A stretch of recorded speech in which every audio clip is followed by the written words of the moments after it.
For me, Ghana is the gateway to Africa, and being that house developing, you see that there's a lot of endless possibilities that you can come here and create for yourselves. Yeah, and in doing that, you're empowering the youth, empowering the people, empowering the country. And that's the exchange. Yeah, and you're coming to learn about yourself, and your brothers and sisters here are going to teach you of who you are. You know what I mean? And then you get to learn and understand. That's how we grow. That's how we unite. So that's the positive side of Ghana for me, in terms of how I see it. I see a lot of love. A lot of love. I'm a mental health professional. And what I have found when I was living in America is people live in depression and they stay in their house. When they come out, they're pretending. The suicide rate has gone up tremendously. Black men are killing themselves at an alarming rate in America. At an alarming rate. You see here, if you go to the store in America and you don't have 10 cents, you can't buy your food. You know how many times I went grocery shopping and didn't have $5? I was $5 short and I had to leave the groceries and go home and come back.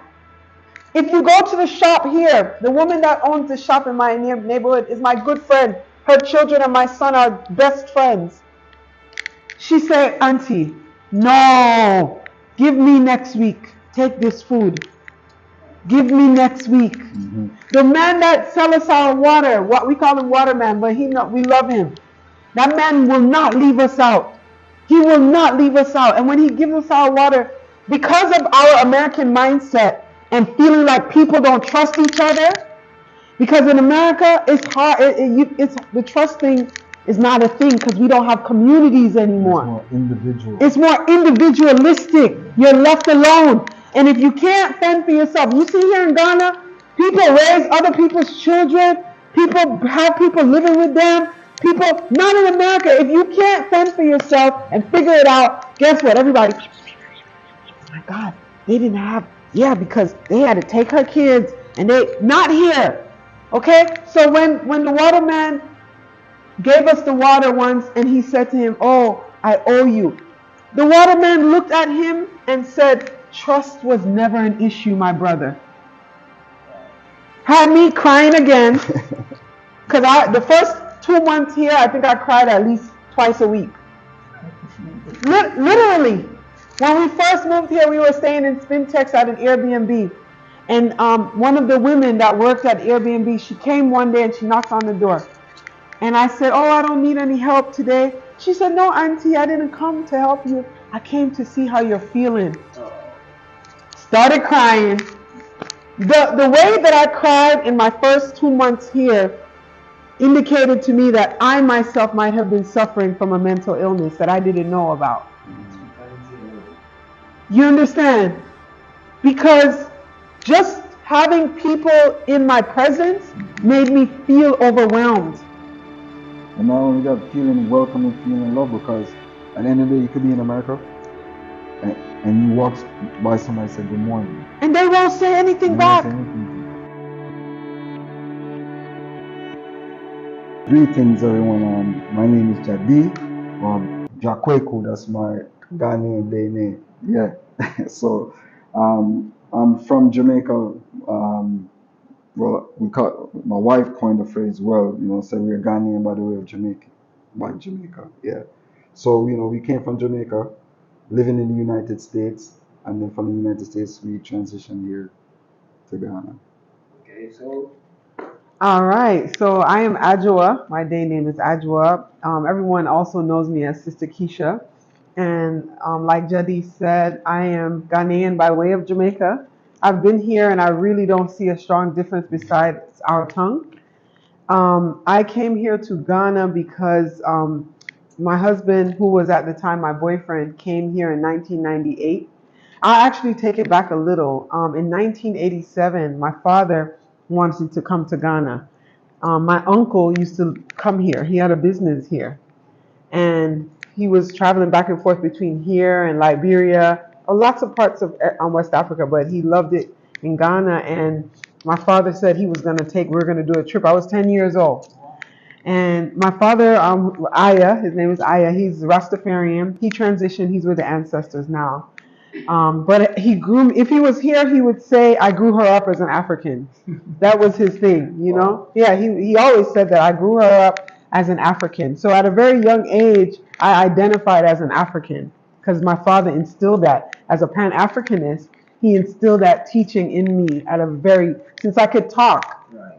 You know, I have pictures of myself. I'll show you before you leave, holding up Africa, and I'm like, I can't even walk, but I'm holding a picture of Africa in my hand. You know, my father always says, you can't plant corn and expect peas. So whatever you plant, it's going to reap the fruit that you planted, right, in the seed. So he planted that seed in me. So then I was 10, we were planning this trip, and the summer that we were coming, my grandmother passed away. Yeah. And thank you. Yes, I was 10 years old. I was very close to her. I was very close to my father. And I think that death changed my father's life tremendously.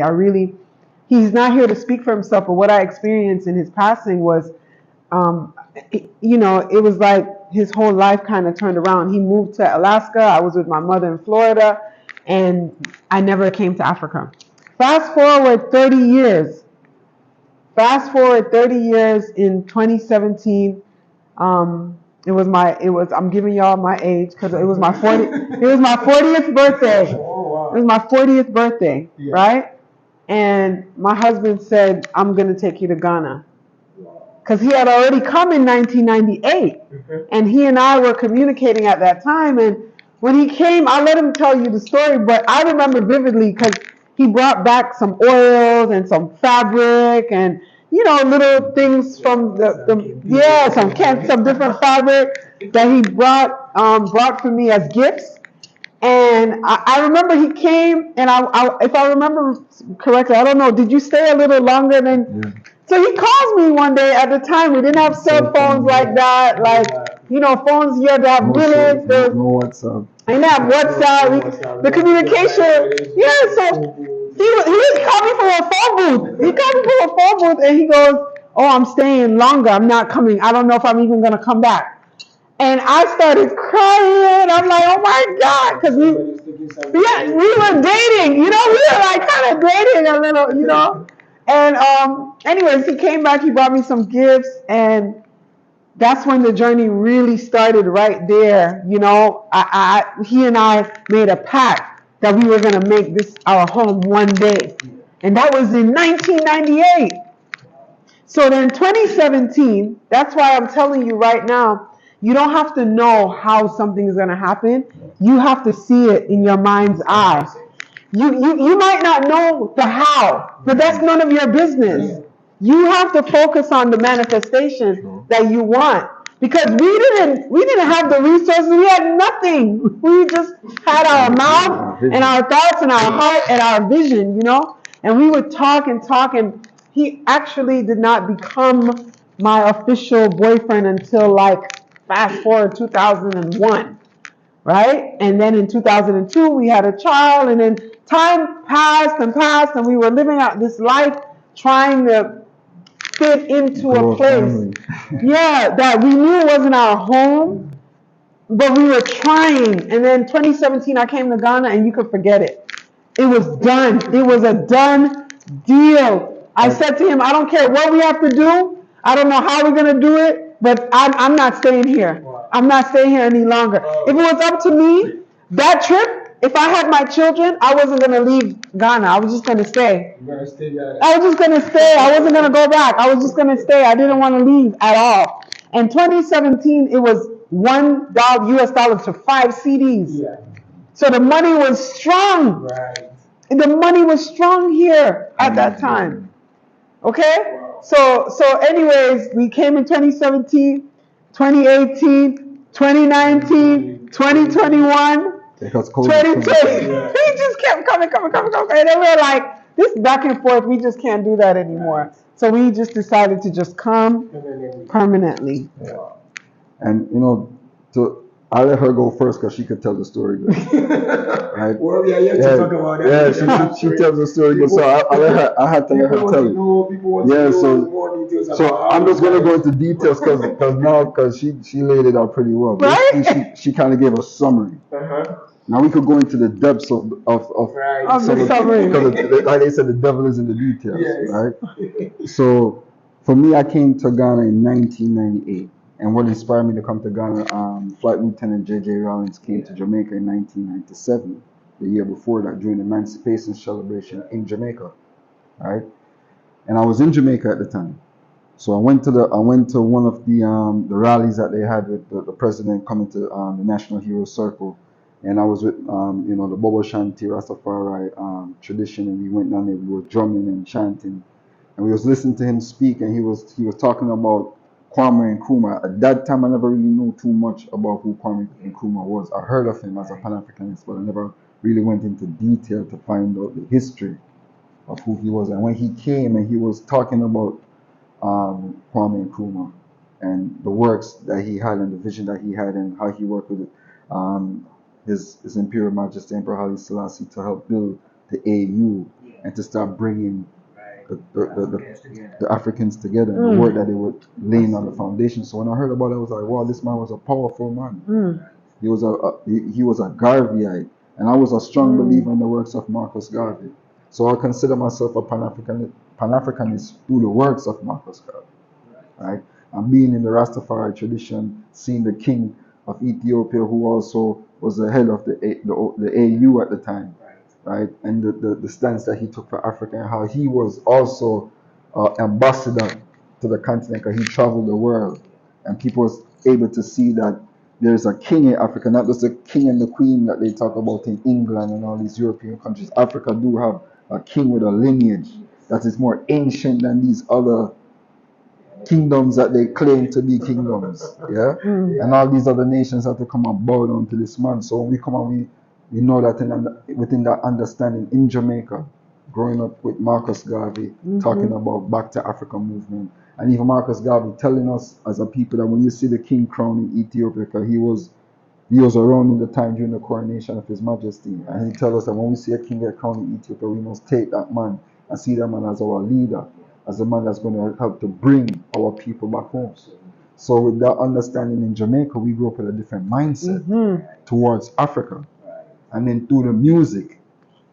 Through the Rastafari revolution of the Nile music, and you come reggae music, then you have Bob Marley, Peter Tosh, Bonnie Wailer, all these great people, culture, all these Joseph Hill, all these,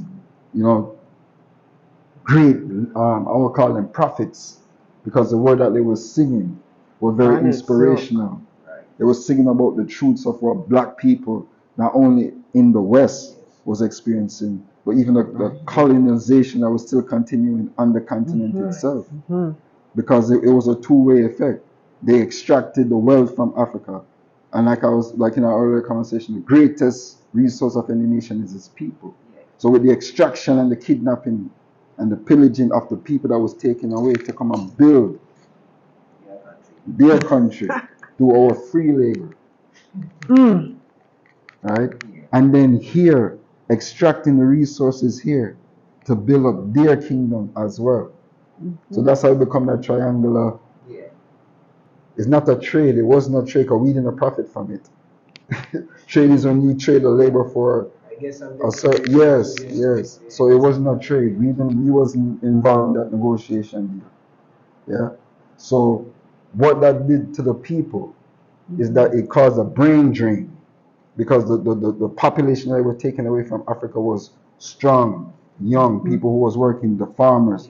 These are not just regular people. They were taking farmers, engineers, architects, because these are the people that went back to the West and built up a lot of these great structures. African engineers are even more professional than any Western ones.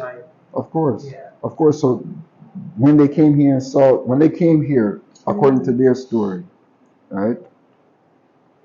We were barbaric. Our people didn't know anything. But when they came, they saw kingdoms. And they wanted the people who were the masters of building these kingdoms. And these are the people they take back to build up the work and build up their kingdoms. The Moors, all these other people. So Bob Marley told us. Bob Marley told us built those their songs. penitentiaries. Yeah, we build their schools, you know, but there's a brainwash education that they instilled in us, the propaganda machine, and that make us the fools. So that causes disunity amongst us. So the work that you're doing in spreading the message and interviewing people to hear our side of the story, because the hunter always tells the story. So the lion always telling the story. Yeah, to hear that we see the connection, we feel the connection with the continent, we feel the connection with our brothers and sisters here. But we're the one who have to break down those walls that was built and build that bridge to bridge the gap between the diaspora and the continent. So give thanks for the work that you're doing. Thank you very much. And that's it. So as you were talking, you were saying that you were into drumming. So I guess I've seen a drum already. Yeah. So I would like you to do something for my audience and also my viewers to also see what you can do before we continue the interview. Okay. Sure. I'm going to bring them down. Okay. His eyes are good. He saw the drum. Go ahead. Actually, this drum came from Ghana. This drum is when I came here in '98. So it is. So I had this drum since 1998. Yeah. Wow. So this drum is way older than my. Yeah, that's what I'm trying to tell you. The drum's probably older than some of the viewers in your audience. Yeah. He brought it. So this drum was very special to me in when I came to Ghana, and I wanted to leave with a piece of Ghana, because in the Rastafari tradition, we play Naya Beat, which is a 1-2 R. It's a 1-2 R.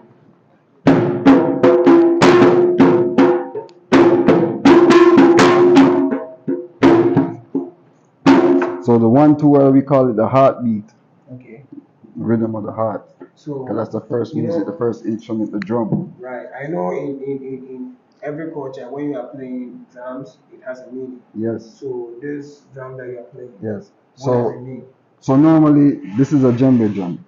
But normally in Jamaica, we use what we call a kete drum that's made from goat skin. You have the kete, the fungi, and the bass. Right.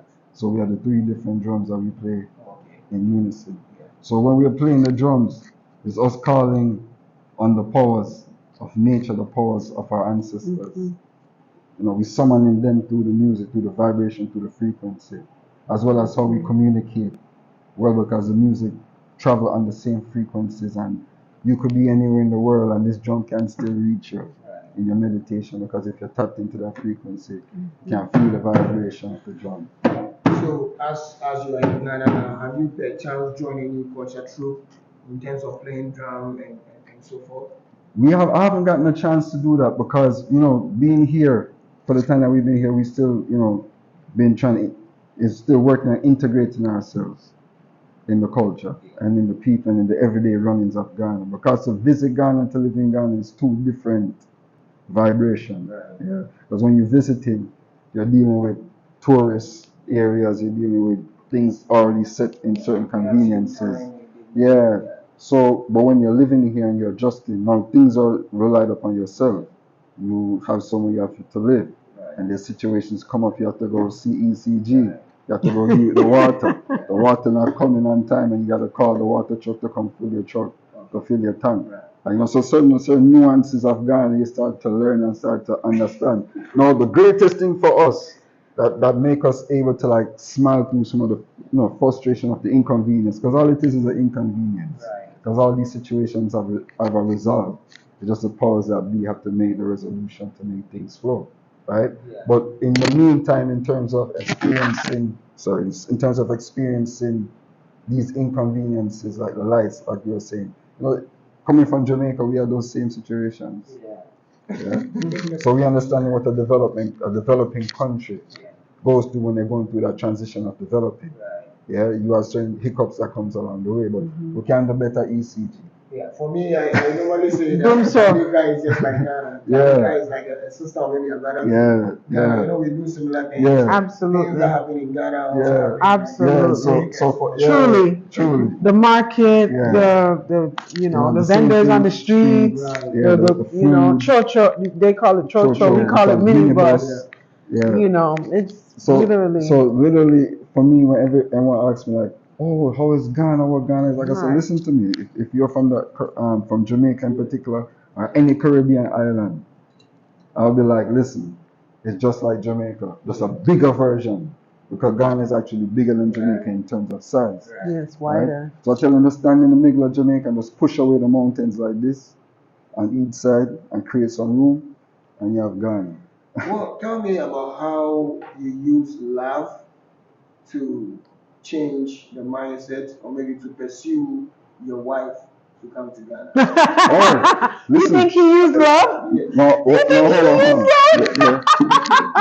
Hold on. This interview is getting juicy. The interview is getting good because when like I said, she gave you a good summary Yeah. of everything, but she left out some details. And we gave you the details. All right, so split everything. So we're gonna talk about the details. All We right, went to Jamaica. boom. We were in Jamaica. We went to Jamaica in the 2017. no, man, before 2017.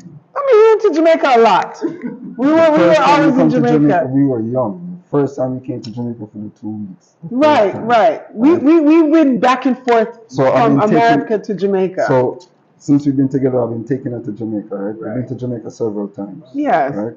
We have family. That's where we're 2017 from. was a pivotal time, right?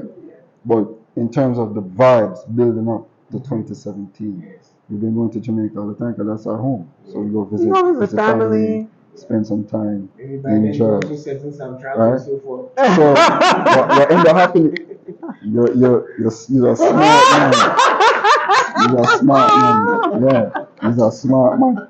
I had to groom her into accepting certain things because being in America so long, you started to You lose sight Yeah. of certain conveniences that you have. Yeah. So coming to Jamaica and experiencing the bad roads. Because I took her the first time she came to Bubble Hills, which we have a camp in Jamaica. In the mountains. In the mountains. So there's no standard electricity or water, but you have water, you have electricity. At times. So you have to face the consequences. You So have I to face the stayed up consequences. there. So she stayed up there, so that was giving her a taste of what to come. So she started to love Jamaica, right? I did. To the point where I was trying to live there. she wanted us to go to Jamaica, and I said, listen, you're not gonna go to Jamaica. I'm gonna wait until I'm gonna take you to Africa. When I take you to Ghana, then you make up your mind. And when you make up your mind, then we make a decision on what we're gonna do. Which one are you going to prefer So- to stay? So Fast forward, my grandmother died, and we went to Jamaica. yeah. Came back. Then we were invited to Jamaica on a mission with Rastafari TV. She could tell you the details of that. And then we went. We over adopted there. the Haile Selassie High School Yeah. with Rastafari TV. Yeah. We did a project, we did a mural, we built a garden, big up Sister Fanai and the Rastafari TV family. We went there, and at Jamaica, you just in love more and more each time. You know what I mean? They talk about things like the crime, but when you go there and you're not a part of that, it just feels safe and it feels like home. So there I was, trying to get my Jamaican passport in that, trying to get everything all together, because I'm like, I'm going to look for a job here, I'm going to move here, I'm going to do this. And then that same year, we came to Ghana. So we went to Jamaica January 2017, and we came to Ghana November. But it was her birthday. Right, my birthday was and so that was it. That was it. January to November. Listen, I came to Ghana and I was like, forget about Jamaica. So that was a setup. I said, I'm not going back. I'm not going back to Jamaica. I'm okay. I'm staying right here. So from 2017, all our trips and our journey has just been to Ghana. We've been to other countries. I miss Jamaica so much. I miss Jamaica. But we've been to several countries here on the continent. We've been to 5 countries. 5 countries So far in Africa. Oh yeah, we've done Ghana, Togo, Benin, Senegal, and Gambia. 5. Okay. Yeah. Well, I've been to 3. Oh wow. Yeah. And now my children have been to 3 as well. Senegal, Gambia, and Ghana. Yeah. They've been, because remember what my father said, I grew her up as an African.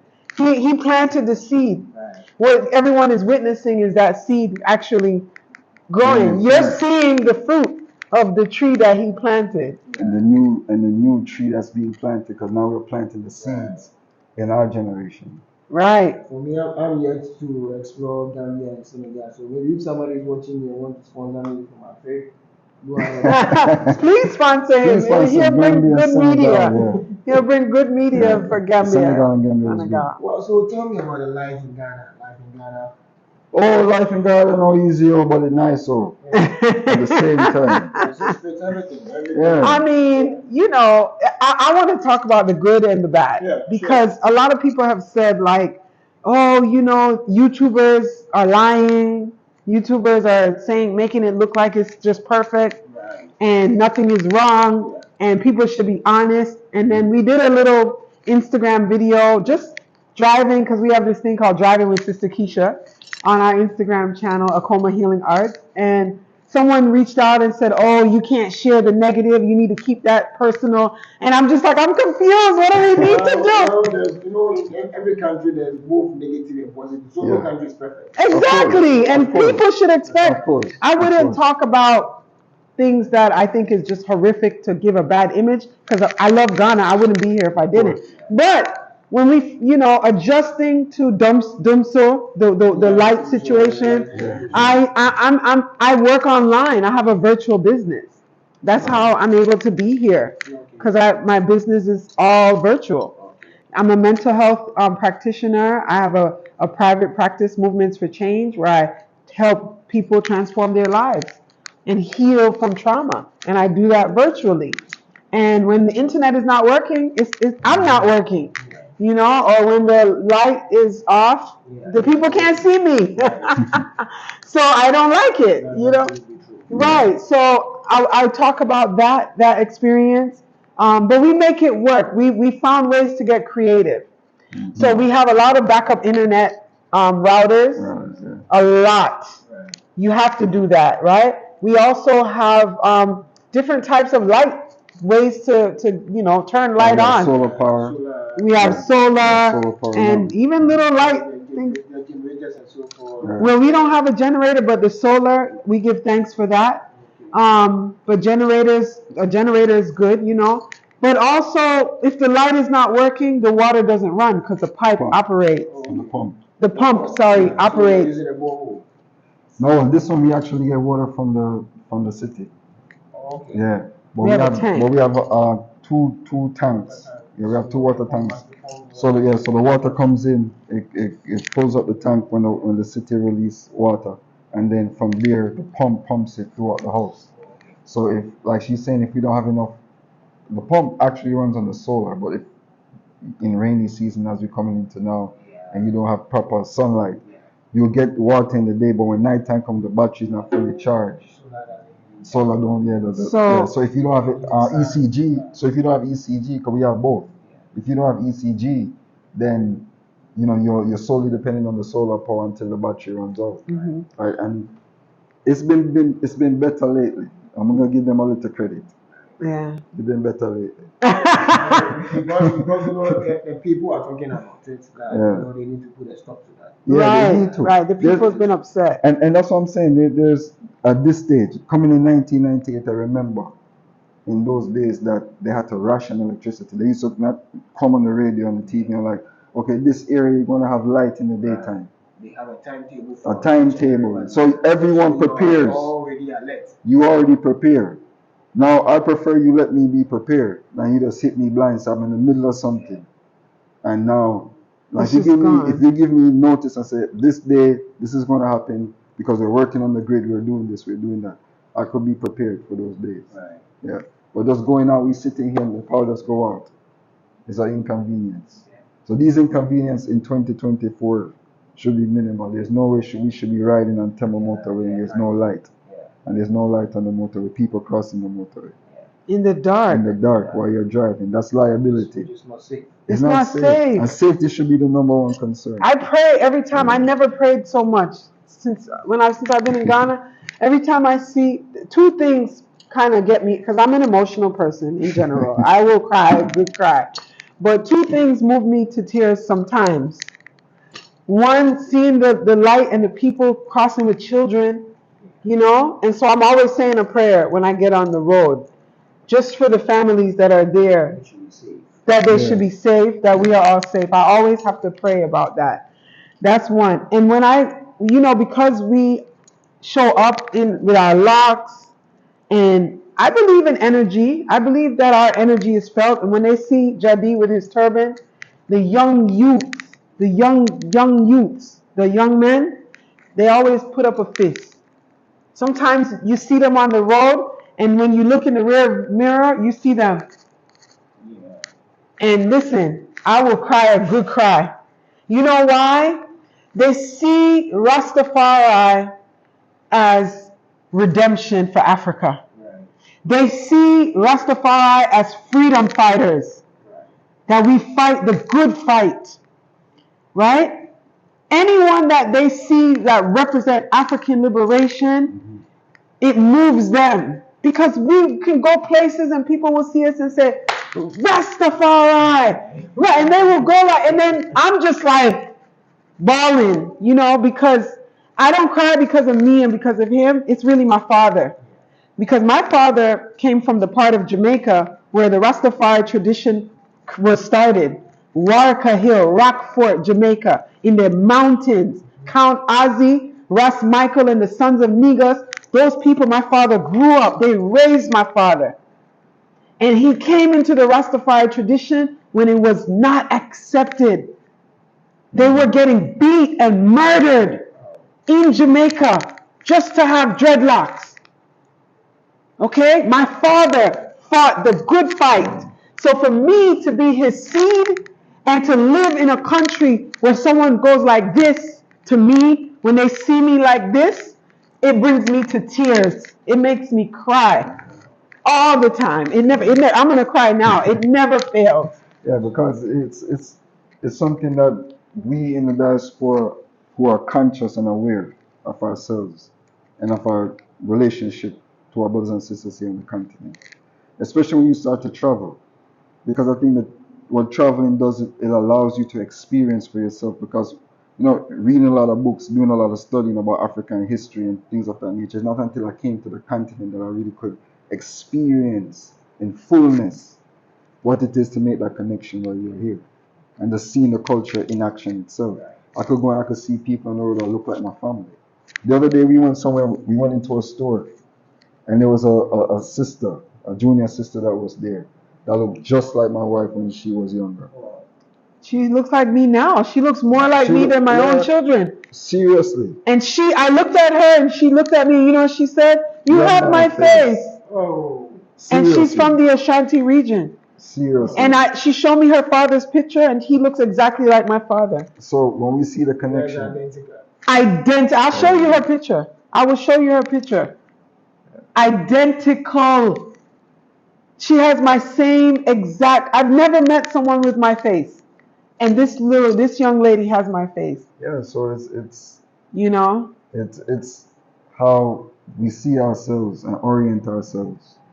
I see myself as an African. We see ourselves as African. So, what are some of the positive things you've also seen about Ghana, and what has Ghana also impacted into you?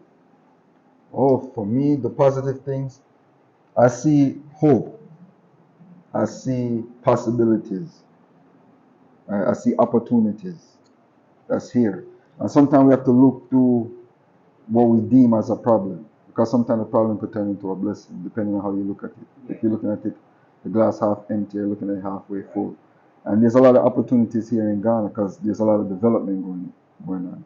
The diaspora in the West are waking up, and they're saying that there's options outside of America. There's options outside of some of these European countries, that don't want us there, right? There's options for you to come home and live and be at peace, right? So for me, Ghana is the gateway to Africa, and being that how it's developing, you see that there's a lot of endless possibilities that you can come here and create for yourselves, yeah? And in doing that, you're empowering the youth, empowering the people, empowering the country. And that's the exchange. Yeah, and you're coming to learn about yourself, and your brothers and sisters here are going to teach you of who you are. You know what I mean? And then you get to learn and understand, and that's how we grow, that's how we unite. So that's the positive side of Ghana for me, in terms of how I see it. I see a lot of love. A lot of love. I'm a mental health professional, and what I have found when I was living in America is people live in depression and they stay in their house. When they come out, they're pretending. The suicide rate has gone up tremendously. Black men are killing themselves at an alarming rate in America. At an alarming rate. You see here, if you go to the store in America and you don't have 10 cents, you can't buy your food. You know how many times I went grocery shopping and didn't have $5? I was $5 short and I had to leave the groceries and go home and come back. If you go to the shop here, the woman that owns the shop in my neighborhood is my good friend. Her children and my son are best friends. She said, Auntie, no, give me next week. Take this food. Give me next week. The man that sells us our water, what we call him Waterman, but we love him. That man will not leave us out. He will not leave us out. And when he gives us our water, because of our American mindset and feeling like people don't trust each other, because in America it's hard. The trust thing is not a thing because we don't have communities anymore. It's more individualistic. You're left alone. And if you can't fend for yourself, you see here in Ghana, people raise other people's children. People have people living with them. People, not in America. If you can't fend for yourself and figure it out, guess what? Everybody, oh my God, they didn't have, because they had to take her kids and not here. Okay? So when the waterman gave us the water once and he said to him, oh, I owe you. The waterman looked at him and said, trust was never an issue, my brother. Had me crying again. Because the first 2 months here, I think I cried at least twice a week. Literally. When we first moved here, we were staying in Spintex at an Airbnb. And one of the women that worked at Airbnb, she came one day and she knocked on the door. And I said, oh, I don't need any help today. She said, no, Auntie, I didn't come to help you. I came to see how you're feeling. Started crying. The way that I cried in my first 2 months here indicated to me that I myself might have been suffering from a mental illness that I didn't know about. You understand? Because just having people in my presence made me feel overwhelmed. And not only that, feeling welcome and feeling loved, because at the end of the day, you could be in America and you walk by somebody and say good morning. And they won't say anything back. Well, but sometimes some Americans also come to Ghana, as you are also saying. Some Ghanaians normally do such things to them that they think they are in for money. They think, I don't know if people living in America are just traumatized or anything like that. Well, it's just like she was saying, it's trauma. We have trauma. Trauma is so prevalent that sometimes we can't even recognize it. We normalize it. It's so normalized that we can't even I'm telling you, the first month I cried almost every week, and I was just saying to my mother, being in America, I felt like I didn't have a family presence, because my brother lived within a 2-mile radius of me, and I might have seen him once or twice a year. And I know that sounds offensive, and maybe family members don't want to hear that, but that's not healthy. That's not healthy. There's nothing healthy about that. So if they think that that's healthy, if they think that that's normal, whatever the reason is that they feel they can't come to your home, you need to sit down and talk about it and work it out. Do you understand what I mean? That's not a reason to just keep going on and living like that. Whatever the reason is, if I did something that made you feel mad at me, then we need to talk about that. We shouldn't just be living in our separate ways. Yeah, and to even add to that, the trauma behind it is that, we're so we think so independent of each other that we only focus on ourselves. Okay. And in that you get lost, because America and the West, it has that trap. It has where you are on the cycle of trying to keep up with whatever standard of living that is. Whatever you seek to desire, you want a nice car, a nice house, a nice this. So it keeps you on a perpetual hamster wheel. You keep on chasing. So sometimes in that chasing, you neglect what's really there, the sense What's of family, valuable. which is the sense of family. Yes. So being here, right, the mindset is different, and to see the country as what they might think, they might call it undeveloped, but I call it a developing country.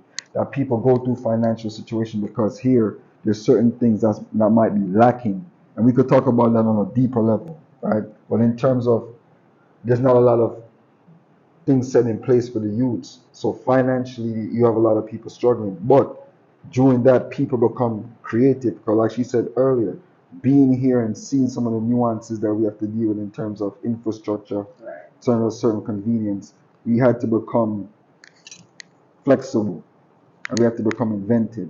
Listen. So the people here, what I see is the resilience of how they become skillful.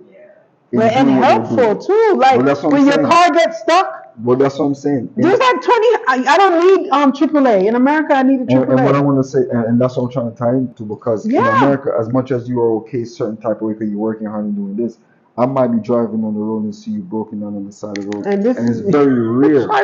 It's very rare that somebody might stop and assist you. So they have services like AAA, you could call in the tow truck so you can sit in the car. And if somebody come to assist you, you might be nervous as well, depending on where you are and who's coming to you, right? Here, back to what you were saying, because people see that in the poverty here level is high. So now when they come and they're being kind under their heart because they want to assist, because they see, oh, my brother needs help, they don't, let me go help. Now when they come to you automatically because you're coming out of a situation where that's not nurtured or fostered, you go into that automatic mode of like, fight or flight. The brain. What is this person coming for now? What do he want? What are they trying to get? What they're trying to achieve? When they just want to help.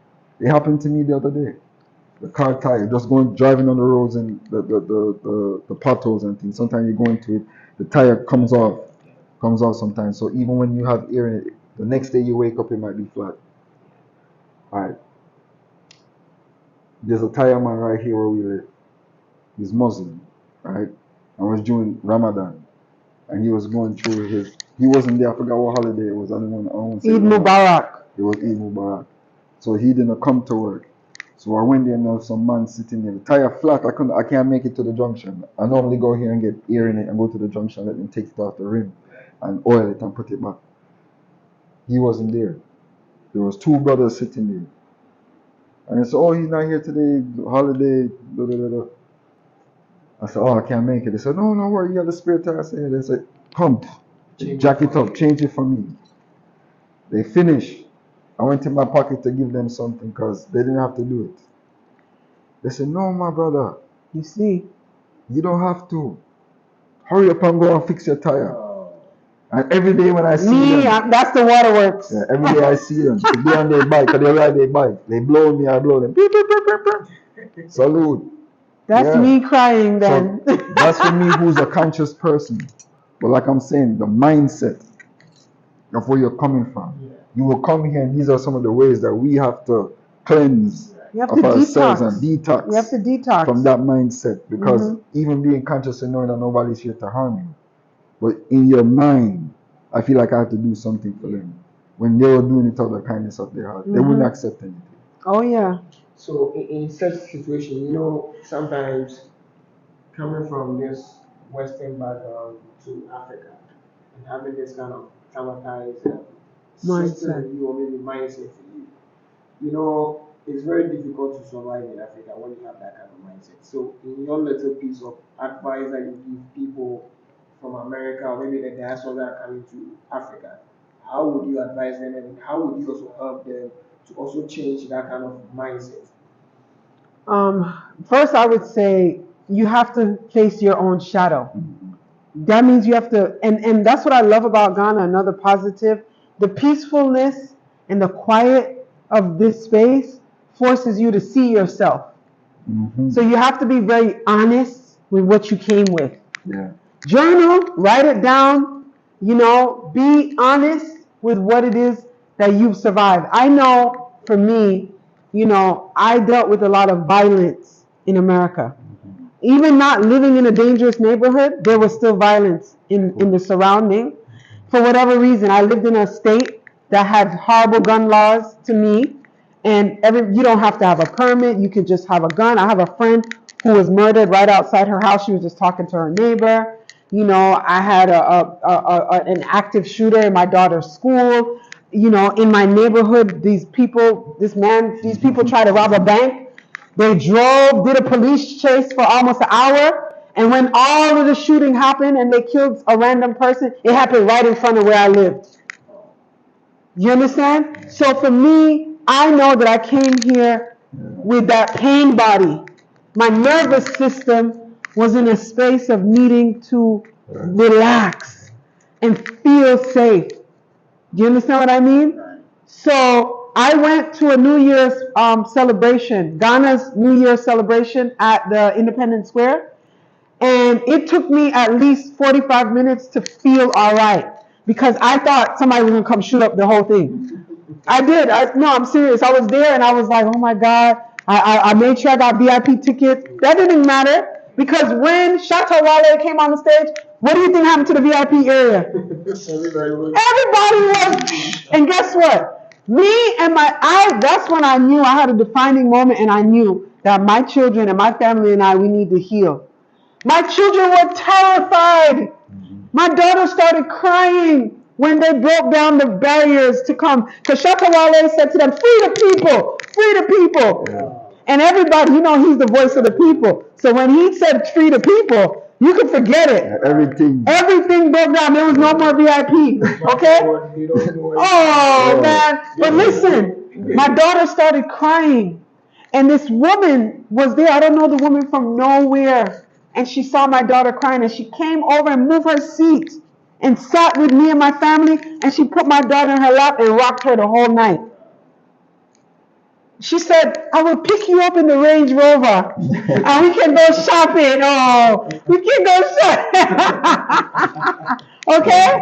So for me, I needed this environment to heal. So you have to be honest with what you're healing. Don't lie to yourself and say you're all right and everybody here is the problem.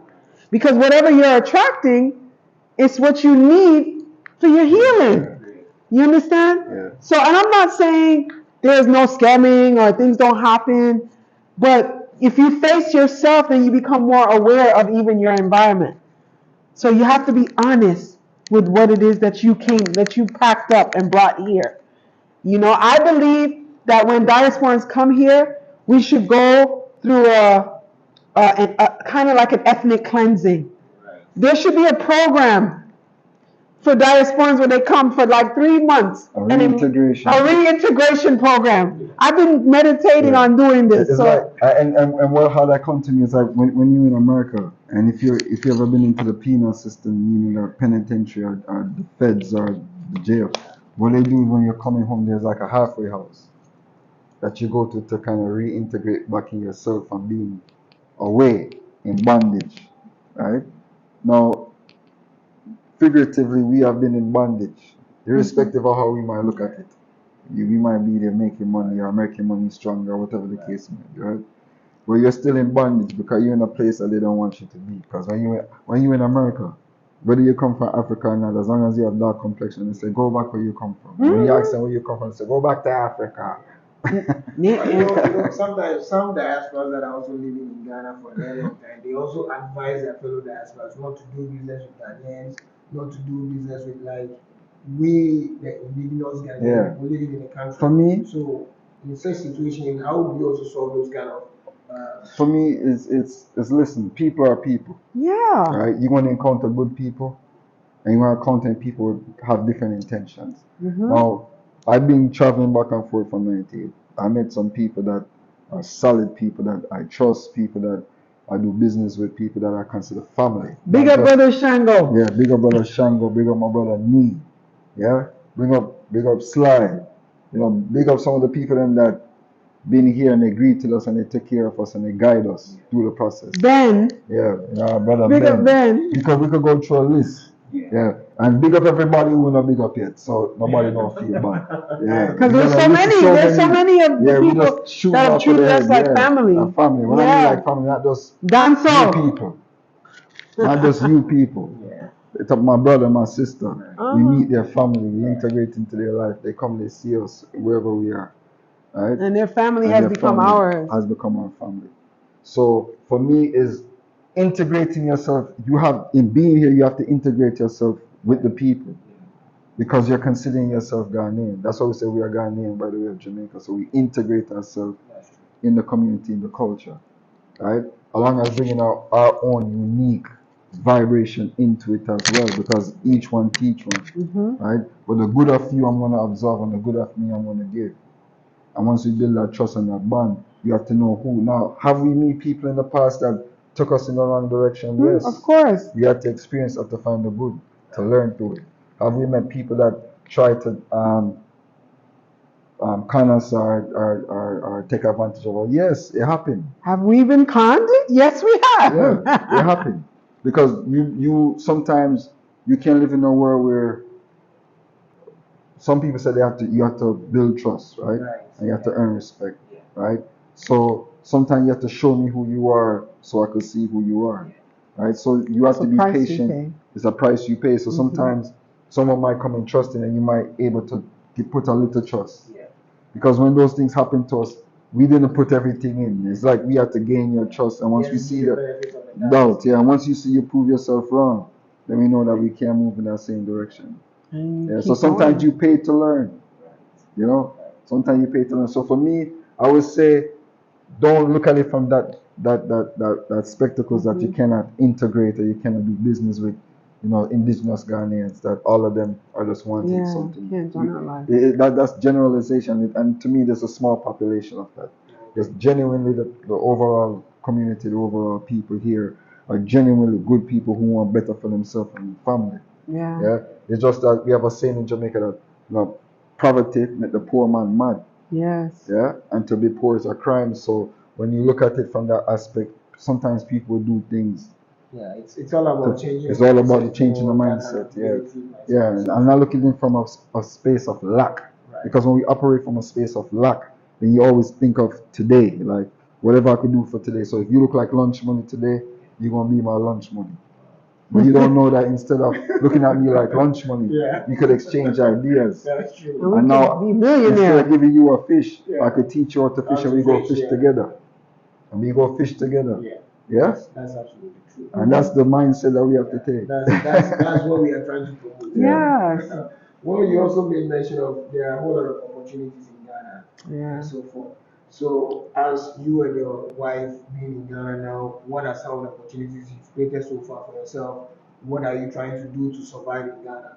Like, do you have any specific job or work that you do to make some earnings or maybe for a living? Yeah, so being here in Ghana, you have to be very, very, very, very crafty in how you do your thing. That's why I said the people here are resilient. So coming here, for me, my background is in construction.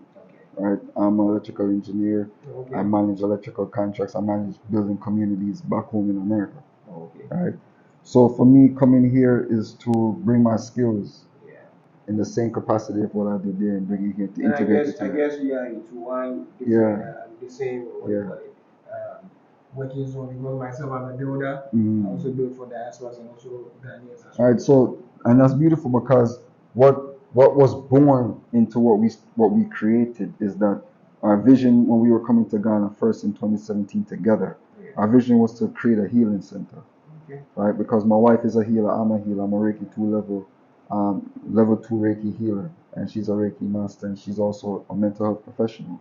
So there's a lot of healing that we wanted to bring here for our brothers and sisters coming home from the diaspora, to have a space for them. Because when we came here in 2017 and we went back home and sharing our story with our families, the idea was born to create Akoma Healing Arts, wherein that people said they want to come to Africa based on what they see us experience. So, we spoke, and it's something that was born. We said that we want to give our family that experience. But story come to bump, as what we say in Jamaica, that our families were not even the one that started participating in the tours. We were meeting people because we started to go online. My wife was promoting our business online through Instagram and Facebook of that nature. And then, we started to bring people in based on sharing our story of what we experienced when we traveled to Africa. us together by ourselves and with our families. So everybody was like, yo, we want to come to Africa with you. So that's how that was born. So now we curate tours. Okay, so you're into Yeah, tourism. so we're into tourism. So we curate tours for our brothers and sisters in the diaspora. Okay. Right? So we bring them home. We give them the opportunity to experience Ghana in the way we experienced it. Because in coming here, you know, we have that humanitarian side of ourselves where, you know, we do a lot of philanthropy work. We adopted an orphanage. We adopted a school. You know, so when we bring our tour group, you know, we bring things for the orphanages and for the school as well. And we spend a day at the orphanage and school. We help to build a STEM lab at one of the orphanage. You know, we donate books and Tutu Akopem. So these are the works that we generated. So we operate a tour business, a concierge service now being here for small groups. If you come in with your family or you come in by yourself or with your loved one and you want a curated experience, we curate that. Okay, so by the way, what's the name of the tour company? And maybe if you have any contact to share, if somebody wants to link up with you guys and then give you business and so forth. Sure. So our tour company is called Akoma Healing Arts Collective. We call it the Akoma Tour. You can follow us on Instagram, YouTube, TikTok, and you can go to our website as well, www.akomahealingarts.org. All right, you can follow us on our website. AkomaHealingArts.org, AKOMA, Akoma Healing Arts. So how long have you been into this tourism business? We started in 2019. We brought our first group in 2019, and then For the year return. for the year of return, that it was was beautiful. It was monumental. And then in 2021, we had another group here in Ghana, which we did the Emancipation Day celebration, and we did the walk in Cape Coast, and you know, Ashanti region, the naming. I mean, it's just so beautiful, everything. And then in 2023, we went to Senegal and Gambia with a group as well. So we added Senegal and Gambia. And then this year in November, we had a group as well. Last year. The same year. So we went to Senegal, Gambia, and Ghana. We did a group in Ghana that same year. So 2023 was a busy year. 2023 was a busy year. And then this year, July, we're going to be doing Emancipation Day again. And we actually hosted a family in January as well. In December. We did host a family here. In December here as well. Yes, we went to Cape Coast and did a, you know, at the Cape Coast Dungeon and naming ceremony at Last Bar. The Last Bath. Asimanso. Yeah. Yep. And you know, the Cape Coast experience, because you know, Cape Coast has big energy. And all the water. Especially for the diasporans coming back home, that's a space a safe space that we need to go to heal. But you know, basically, whenever diasporas are coming to Ghana for academic ceremony, we normally target the Asantis and also the Fantis. Why you don't extend it to the northern part of Ghana, the Equatorial? We need to. I love that. Because, for me, I am Ewe. I'm a Hebrew. Oh, okay. So, basically, people at the north are also complaining about how diasporas are trying to focus on the Asante and also the kids. So in such situation, you need to balance it. We do. It's just knowing, like, where do we go? Because if I could, right now I have a brother who lives in the Volta region, and he lives on the water. You have to take a little boat to get to his island, which we're visiting, and we actually plan to bring our tour to see him there on his island. But we don't know the people. Those other areas are more popularized, like Asimanso. Then their naming ceremony that they do, you know. And we go to like you said, the Shanti region, because when you're here, you don't know the lay of the land, and you don't really understand the culture in certain ways. It's whatever is presented to you too by the tourist board. So you know, the Ghana Tourist Board, they promote these locations because these locations, some of them are UNESCO World Heritage sites. And you know, so with that, they bring it to people. But for us, being here and immersing ourselves in the culture and getting to learn the different regions that we wanted to visit now, because we're here and we visiting these regions. These are the things that we now have to integrate. Then, in curating a tour, when you're trying to expand into some of these other regions, transportation and getting to these sites become challenging as well. Right. Yeah, but Right. so in terms of logistics, the way the tours curated, in terms of logistics, you're able to hit certain points easier in a 10-day time. Because a pack, it's not like people coming here for a month or 2 months. I They're coming, wish. yeah, I wish. Yeah, they're 10 coming for a days. week or We do 10 10 days. We days. do 10 days tour. We do So a 10-day to tour. pack all these different regions in terms of including travel time, it calls for a lot of logistics. So now being here, that's why I said we could curate tours for smaller groups. Like if you come with your family, you want to experience certain things, we could take you into these different regions. But Volta region and also Yeah. the northern part of Ghana has more tourist Attraction. attraction. Yeah. Someone told me that. Yeah, someone told us that. Yeah. Someone else told us Because, that. maybe you've not been to Volta region before, but when you go to Volta region, you see it yourself. Yeah, and we're that's gonna somewhere we see. wanna Anyway, I'm explore. also there to direct you in case you need. Of course, We we'll will be in talk. touch. We'll speak We'll more. That's definitely gonna be touch after good. here. Yeah, definitely. I do. I do want to say, I've been doing traditional African dance all my life because you remember I mentioned my father and my history since I was about 6, and coming here, I mean, visiting especially during like emancipation celebration and all of that. All the drummers are out, all the dancing is happening. I'm like dancing everywhere that I go. So I thought living here, I would be able to join the troupe, and I have not found one yet. So I'm looking for a space to dance and dance and dance and dance. So if somebody's watching this, No, don't worry. What I'll say is that when you come to Cape Coast, just give me a call. I can organize a drama troupe for you. okay, You can dance with them. They normally also do naming ceremony. I have a couple of naming ceremonies that they've done to several diasporas on my channel. Okay. They did that in Almina, just around my place. oh, okay, So that's good. it all depends on your itineraries that you have there. Right.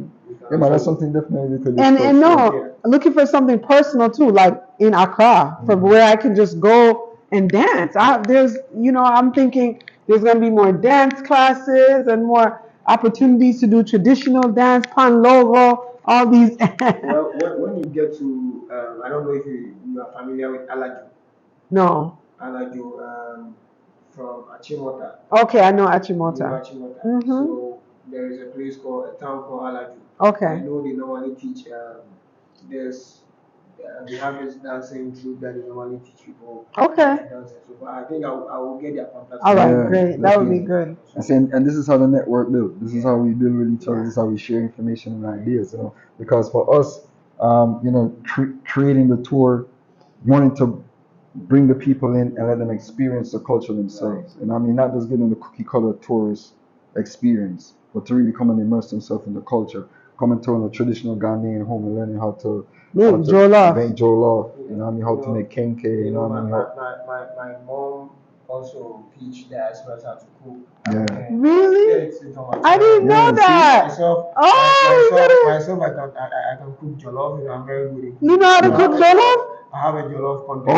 Oh, okay. What? So see, so that Maybe if you don't watch it, just go back and We're gonna we watch have to go that. back and I wanna watch that. Yeah, definitely. The So jollof. your mom is gonna be cooking. Is gonna My be mom teaching. normally teach people how to cook African food. She'll have to Yeah, come here. We'll have Yeah, to but bring listen, her. Yeah. Listen, because I'm a chef as well, so I find myself coming and learning how to. Well, to I do it. recently had a competition with a Jamaican lady Yeah. who is from Asebu, and we had a competition, and it was we tried to prepare this Ghana food, and I know Ghana and Jamaica they Oh, Listen, same thing. we- Wachi is rice and peas. we have to do something. because Wachi is rice and I peas. got my YouTube with my Chef Bubble D on Instagram, yeah, and also on YouTube. So So don't worry. definitely, we gonna set yeah. something up. We have to So do as something. you are watching me now, I'm Chef Noah or Chef Clevy. All Oh, right. I'm Chef Bubble D. Yes. So you'll be the judge. I will be So the let's set judge. up 'Cause I love. something. I finally come because I love The to judge I'm learn. gonna be biased. You need another No, judge. listen. I'm gonna tell you something. I'm gonna tell you about this judge when it comes to food is about her belly. So it tastes good for her. So if yours is better than mine, she look at me, she tell me. But I want So I won't feel bad. For me, I'll put more pepper. Oh, you put more She pepper? love pepper. She love You want pepper. put Yes, yes, I love pepper. She love pepper. We gonna need to do this. So Yeah, this so is that's definitely. next. That's next. Yeah. So tell me, in case somebody wants to partner with your tour group, are you allowed to do that, or maybe you just want to manage things by yourself? Listen, we're open Very because open. our thing is that we didn't create this for ourselves. This is something that we created for the people. This is our work. This is what we consider Marcus Garvey and Harriet Tubman. For those who are not familiar with Marcus Garvey was the greatest Pan-Africanist to come out of the womb of a woman.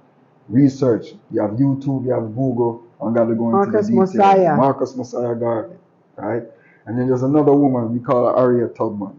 In America, she was one of the revolutionaries that did the Underground Railroad that took people out of the plantations and brought them to the states that were free, right? Canada. So the work that we are looking at is we are bringing the Underground Railroad to life.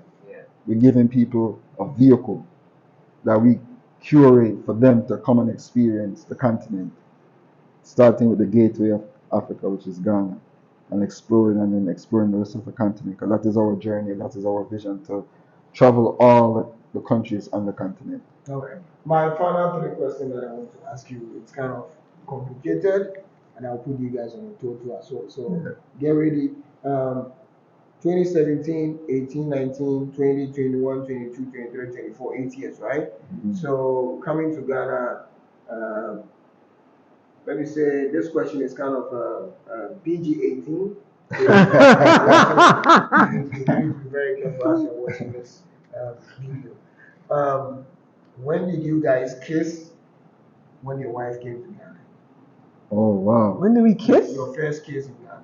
Oh man. Listen, that's a deep one. That's a deep one. Because I think the first time was coming off of the plane and being in the airport. Because the first I night we think that came was here, it. the first night we came here, we went out. We went to a party. We went to a party. The first night we came here together. As we landed, we came on a Friday evening. No, Saturday No, evening. Saturday. They left us there. The people So that we we went came out. Our tour, the guy that took us around at that time. Big up yourself. But man, yeah, we went to the place. We were having fun. They were playing Jamaican music, dancehall. We there holding the vibe, and we look around. We don't see nobody in the group. Cause we over here. They were in one location. We over here with the people. We over here dancing with the people. They were talking about Rasta. And we sitting there having a conversation. Everybody was burning ganja. Everybody was in the middle of that. So when we come up, we don't see nobody. Like, okay, but luckily the hotel was on fire. Yeah. Right? And then about an hour later, we see you come back and come and get us. And the people that went and got a taxi for us. And we had a taxi already. Everybody was worried about us. Like, oh, this. I'm like, listen, we here. Yeah. So I think just the first day coming off the plane. Yeah. We definitely kissed as soon as we got off the plane. Because that was her birthday present. It was my birthday. Oh, okay. Yeah. That's so blessful day. It was a blessful day. So that means you need to have a Ghana child. Well, that's what Brother Nee, our brother Nee Lanty, he says that. Where's the Ghana baby? I said, I'm too old for that. So I'm too we old. We have many Ghana children now. I have a lot of Ghana children that I've adopted. I have a lot of Ghana. I have my Ghana son Danso, and I have my Ghana son Christian. They made me cry on Mother's Day because you know I'm a crier, and they sent me beautiful Mother's Day messages and called me. Said, Mommy, this is your day. So I have two Ghana sons. Then the daughter, now I have a Ghana daughter. The one with my face, she's my daughter. Right? As her mother said, that is your daughter. Her mother always tell me that, and Florence, her name is So I have two sons and one daughter here in Ghana right now. Right now we're trying to enjoy raising our children and getting the rest. So we adopt children and we give to them just as our own. My final two question. You were in Ghana for the past 8 years. So you might have tasted Ghanaian food. Kenke, red bread, jollof rice. Jollof rice is our Ghanaian dialect. It's a Senegal. Right. So, it's been a competition. But in Africa, Ghana is leading. I know the argument is Nigeria. No. Ghana jollof is for me. We're not talking because we're here in Ghana, right? No, because I've been to Senegal. Because we've been to Senegal. Yeah. Right? I'm not going to say it, but so far Ghana leading. I haven't been to Nigeria, but in America we've been to Nigerian restaurants. Yeah, the jollof is Right? not. So maybe I'm gonna give them the thing that because they're in America, maybe they don't have the right ingredients, right? so being here in Ghana so far, Ghana Jola. I thought he was going to get into polygamy because I need him to know about the women that are. He asked the last 10 questions. Oh, he asked the 10 questions. I thought he was going to get into polygamy because the Ghanaian women, they're not easy. Well, you might have tasted this red, Ghana jollof, kenke, and so forth, banchin, fufu, yam, this red, you know, a whole lot of food. Oh, yes. Which one of Ghanaian food can you prepare from scratch? From scratch? Oh. Woo. Me, I'm struggling, so I'm not even going to answer. Red. For me, red. And Jola. But since I've been here, I haven't prepared. I prepared it when we was in America. But since I've been here, I haven't prepared because I've been trying to have someone come and show me the authentic way. When I go home, I look on YouTube.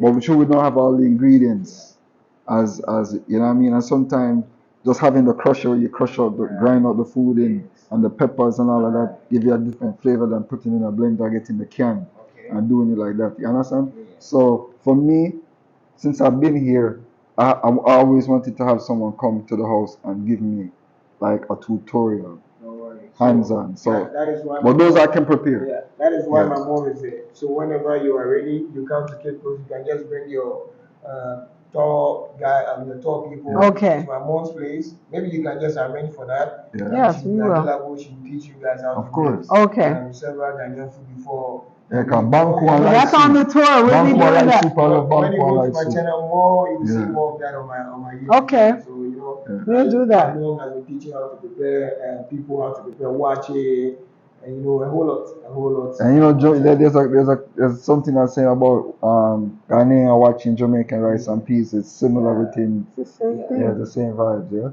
Right. Yeah, but so definitely I'm open to that. I love banku and light soup, by the way. Yeah. But they eat banku with okra stew. Okra stew, but I love banku with light soup and fufu. Yeah. You made me miss banku and stew. Yeah, I want some too. I want some too. I want some. What are you talking about? You want me to go eat some later? I'm hungry. Just talking about it. My final question.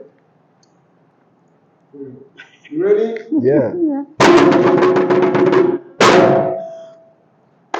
8 years in Ghana. Yes. I'm not starting from 98. I'm starting from 2017. Yes. Okay. When I came, you were like Aklevi. Right. So we are coming to talk about Ghanaian words. Excluding Aklevi. Excluding Medasi. Okay. Ochina. Excluding Ochina. Okay.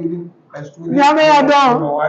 Excluding Etiseng. Nyame Adon. Each and every one saying 5 words in tree or maybe fancy, and you explain for your audience. Okay. You want me to say something in tree? Yes. Well, Fred Kakra and Yebri.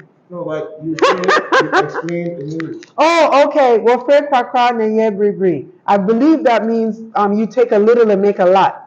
One. Right? Yes. Nyame Adon. No, Nyame Adon is not part of it. That's not a part of it. Can it be Ga? No problem. Oh, okay. Oyo Adon.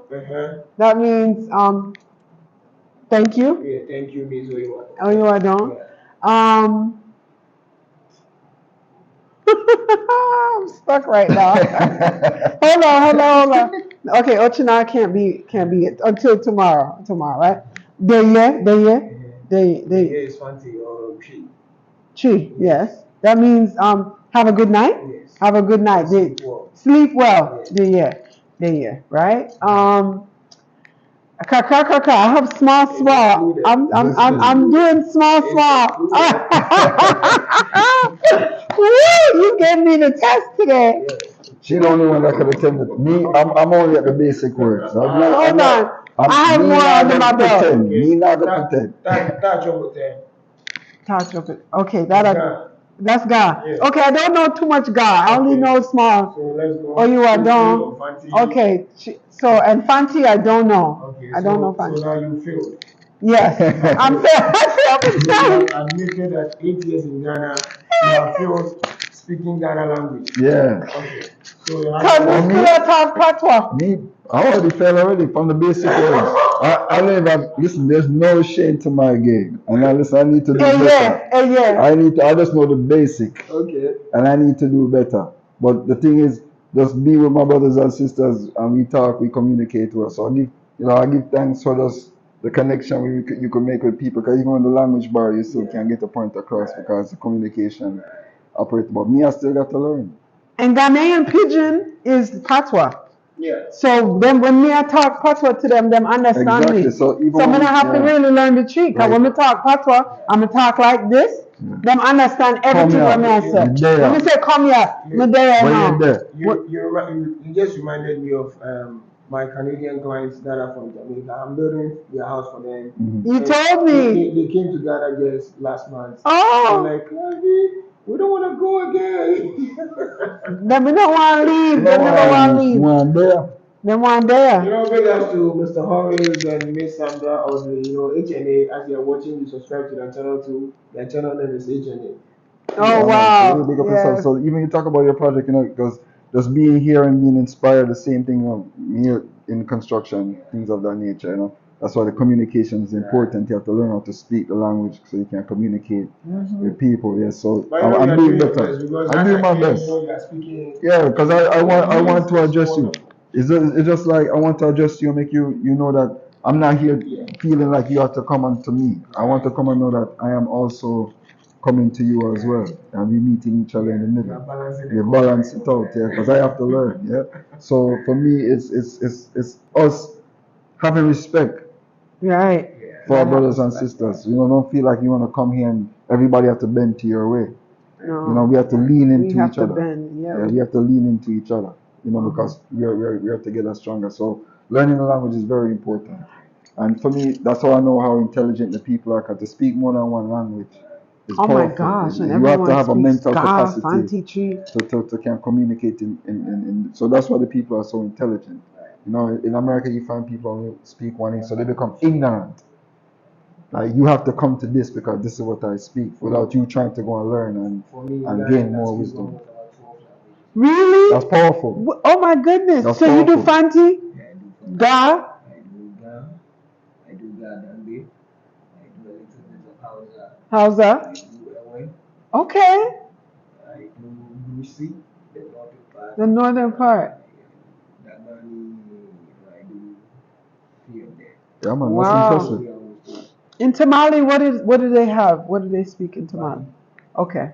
No, like Dagani. Oh, Dagbani. Dagani is like the Lucy, those like you've never experienced that before, so it's very difficult for you to understand. Right.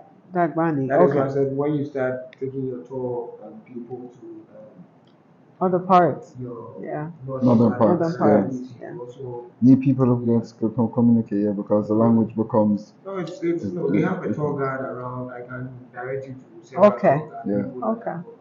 Yeah, that no, most definitely, be most a definitely. way for you to make things very simple for you. At least, yeah. Myself too, I can also join you guys in case you need my help. Okay. I can. Yeah, so for us, just coming here and adapting and transitioning slow, because the pace of life here is slower than what we're used to, right? So like she said, give you time to come in and kind of gain more understanding and see yourself and see how you could make your way here and Maybe when you you know, move to better. when you have the time to maybe visit Volta, you will not even come to Accra again. Ah! We're looking to explore, because right now, we're here in Tema, Yeah. right? And we've been going through learning about Tema, going back and forth to Yeah, Accra. from Tema to Volta is just like 1 hour. Exactly. Oh, So we that's know that not we're bad. close to that. Yeah, and in talking about land, we got land in Uningo Pram. So we starting a project as well. Because of my construction background, you talk about things that we want to do here.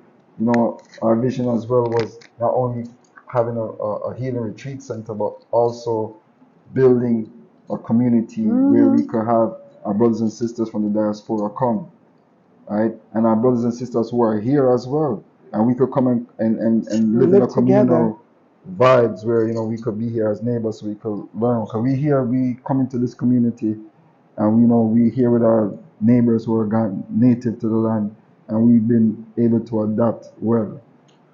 Well, my audience says they need a Ghana child, so what I like to do, we are expecting a Ghana child from you guys. So maybe next week, we need to see your progress. Yes.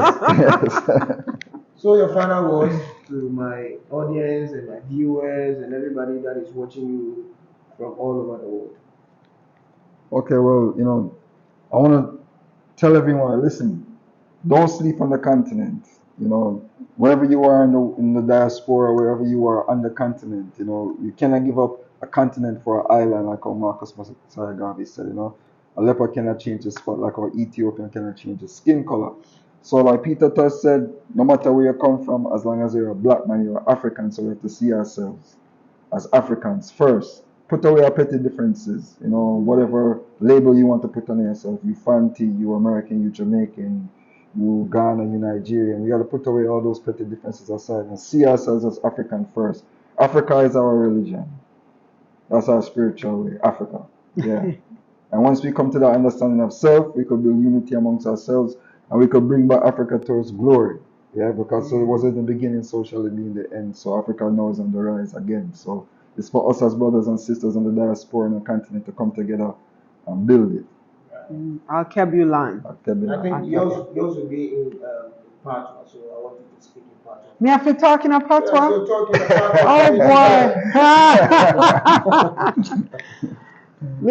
Listen, I me not gonna start in a patois. Yeah. Me just gonna talk regular right now because I want to say to the people that if you're ready to heal, then come. Because this space will we brought our dog. That's this Kweku International. Will nurture healing. Yes. Everything that you've had repressed, that you've had pushed away, that you haven't been able to attend to, whatever it is, your trauma, because we're all healing from something. You're ready to face it, you want to see it, come home and open your heart and be prepared, because this space is very sacred and it is going to encourage and breed healing in your life. You will never be the same again. Okay? Forget what you heard. Come and experience it for yourself. Come and see for yourself, as Ami just says. Take a trip and see for yourself. Africa is rising and the West is lying. That's the words of my brother Amija the Prophet. He wrote a song when he came on our tour. And when he left, those were the words to the song. Take a trip and see for yourself. Africa is rising, the West is lying. Okay? So that's really it. Come home. As you are watching this, we are bridging the gap between diasporas and Africans. So, you know what? Just pack your bags. When you get to Ghana International Airport or the Kutuka International Airport, just give me a call. I'll come and pick you up. Okay? So don't get prepared at all. Just come. Because Africa is a safe place. Yes, it's very safe. True. Very safe. True. Very safe. True. Truly. Respect. So as you're watching, you subscribe to their YouTube channel, you follow them on their Instagram handles, you do business with them because they are legit. You know, they are legit. So I'm recommending them to you. You do business with them. Ashe. And you also subscribe to our channel. You keep sharing our videos all over the world. And praise the Lord. Praise the Lord. Ashe. Ashe. Ashe. Yeah, I'm looking forward to the cooking too, man. I can't wait to learn. We'll do the competition. We have to.